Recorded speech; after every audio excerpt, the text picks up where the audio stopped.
Bonjour les amis, aujourd'hui je vais vous partager sur les clés qui nous donnent la possibilité de recevoir le Saint-Esprit.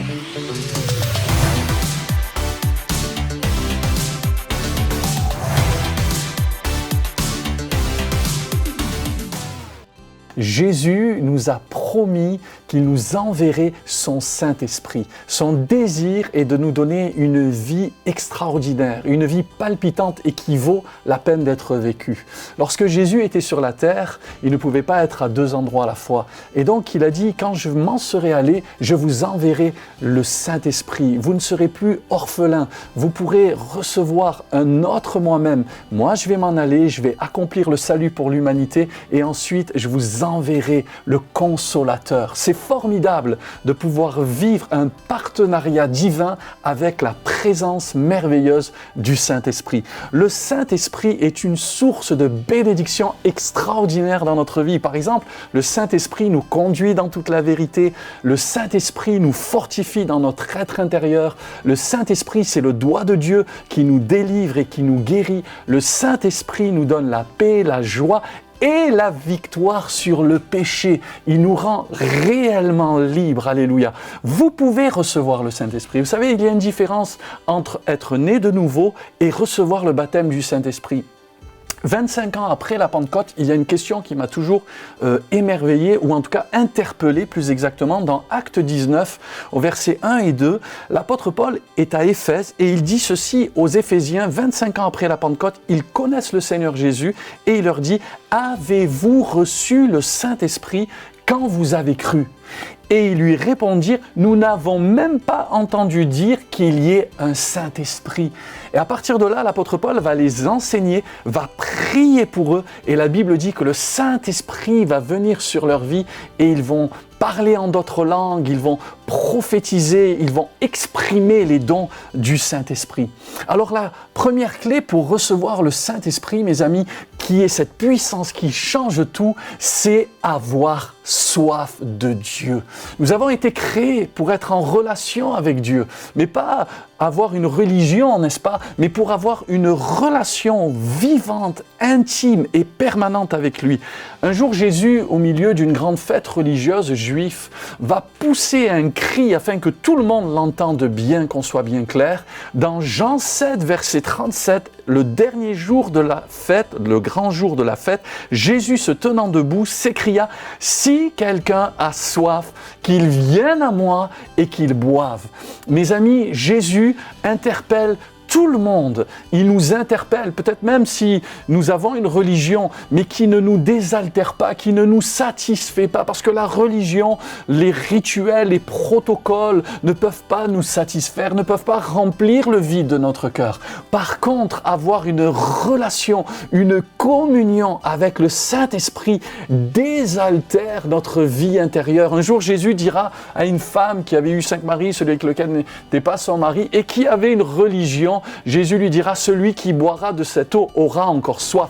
Celui qui boira de l'eau que je lui donnerai n'aura jamais soif. Je vous invite à réveiller la soif de Dieu dans votre cœur et à commencer à prier, à chercher Dieu et à dire avec le psalmiste, mon âme a soif de toi, ô Dieu.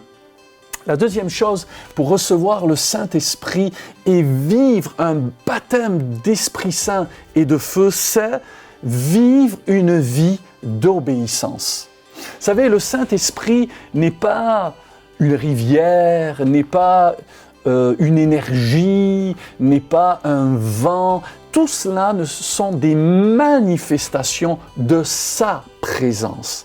Le Saint-Esprit, c'est une personne. C'est une personne qui a une volonté, c'est une personne qui a des sentiments. D'ailleurs, il est dit ceci, n'attristez pas le Saint-Esprit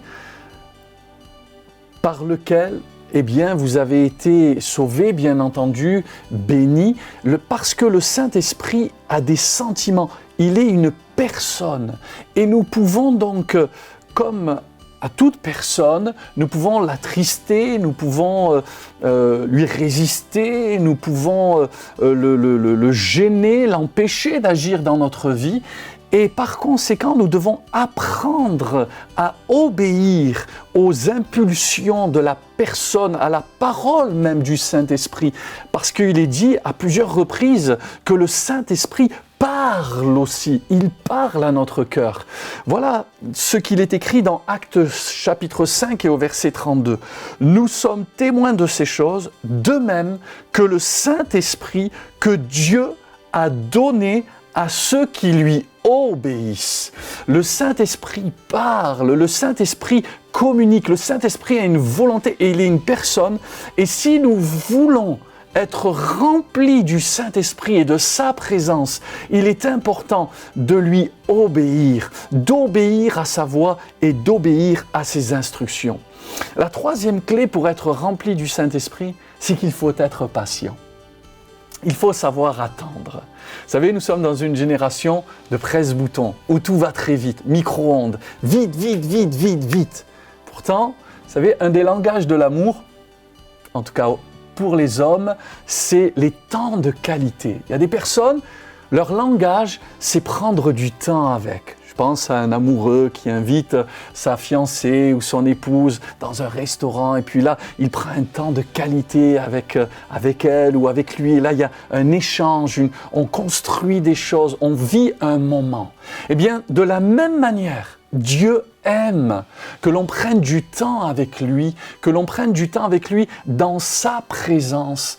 Et le Saint-Esprit vient lorsque nous prenons du temps au pied du Seigneur. Et par conséquent, il faut être patient. Il faut savoir s'asseoir au pied du Seigneur pour recevoir plus de lui. Le Seigneur Jésus dira, après sa mort et sa résurrection, à ses disciples, dans l'évangile de Luc au chapitre 24 et au verset 49, « Et voici, j'enverrai sur vous ce que mon Père a promis, mais vous, restez dans la ville jusqu'à ce que vous soyez revêtus de la puissance d'en haut. » Jésus leur a fait une promesse qu'ils devaient attendre à Jérusalem tranquillement.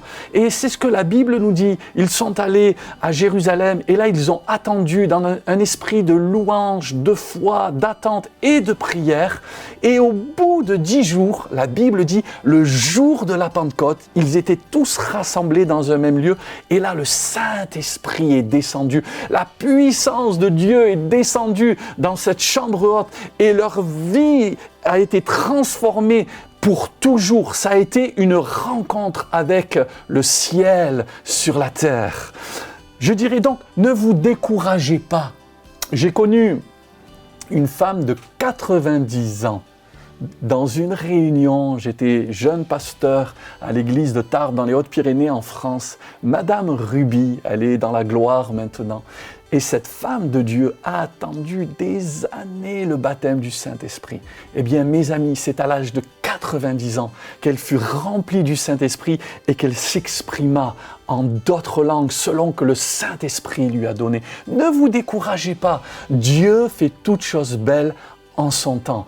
Alors, aujourd'hui, je crois que le Seigneur, même tandis que vous écoutez ma parole, que vous écoutez la prédication, la parole de Dieu, vous pouvez recevoir ici, maintenant, là où vous êtes, ou plus tard, si vous le croyez, la bonne présence du Saint-Esprit, ce pain d'effort qui nourrit le cœur.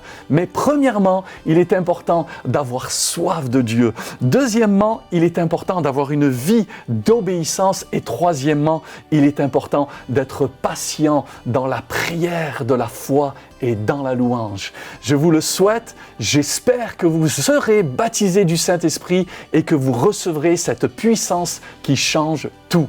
Soyez bénis et à bientôt. Merci d'avoir regardé cette vidéo. Si elle vous a béni, je vous invite à la liker, la commenter et la partager. N'hésitez pas à vous abonner à notre chaîne YouTube et bien sûr nous suivre sur les réseaux sociaux Instagram, Facebook et TikTok. N'hésitez pas aussi à nous suivre sur le site internet égliseelouvert.com. À bientôt.